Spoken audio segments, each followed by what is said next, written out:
For today's video mga idol, may konting inuman lang guys dahil birthday ng aking kumpare or kababata. So nilutuan natin siya dito ng pulutan. So dito guys, naglinis lang tayo ng bangus. Iihawin natin to. Gagawin natin yung pang-marinate ng baboy mamaya guys. So lagi niyong tandaan guys na importante na tanggalin natin itong mga buong dugo guys dahil malangsa yan. Tanggalin lang natin to lahat yung nasa gilid ng bangus.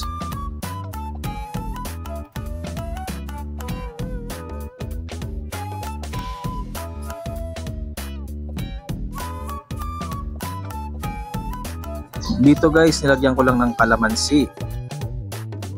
Tapos asin, betchin, toyo.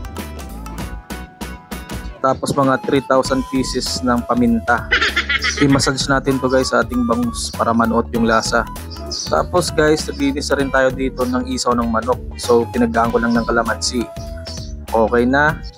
Lagyan na rin natin guys ng asin.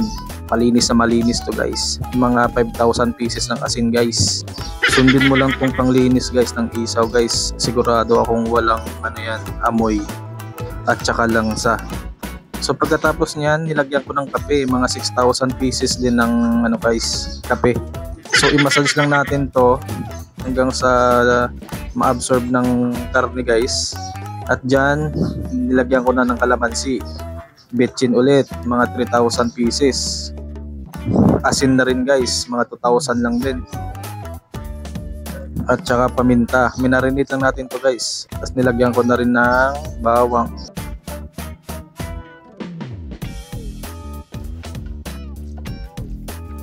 Dito guys, ituturo ko yung pang breading guys. 2:1 guys. So 2 cup ng harina, tapos 1 cup ng cornstarch. So halu-haluin lang natin yan guys hanggang sa maging butter.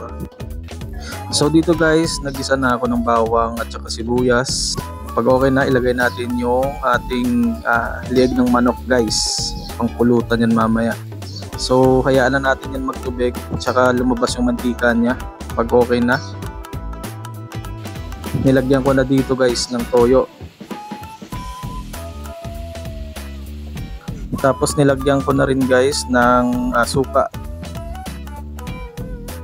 Tsaka mga 1,500 na pieces ng paminta. Tsaka asin na rin.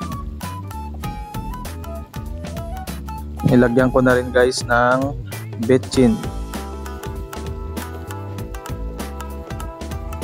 Sa part na to guys, nilagyan ko to ng water from Maayon River. Sakto lang ilagay natin guys kasi mabilis ang maluto yan. Nilagyan ko na rin ng chili powder guys para may konting anghang yung ating pulutan. So antayin lang natin mag-reduce yung sabaw niyan hanggang sa magmantika na yung lieg ng manok. So okay na yan guys.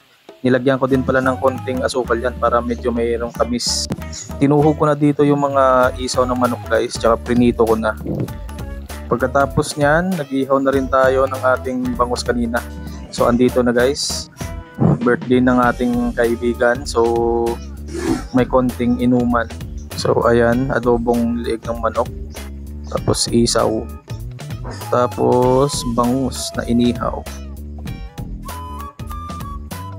Ito pala guys yung birthday boy, si Junjun.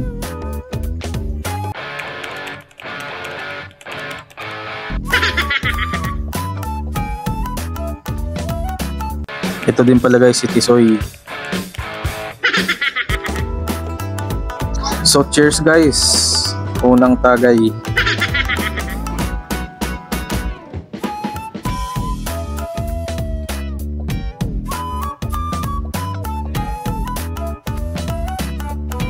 So tatry natin guys yung isaw ng manok.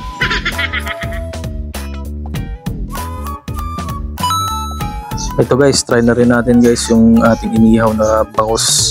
Masarap yan guys, promise. Gayahin nyo lang yung timpla dun kanina guys.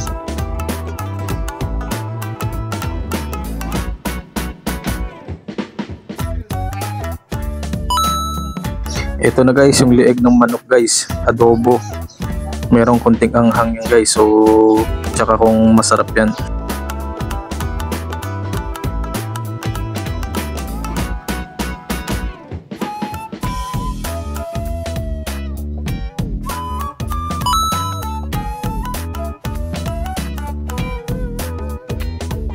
Kung nakaabot ka sa part na to, maraming salamat sa panonood guys. Paki-like, share and follow na rin. Maraming salamat. Bye bye.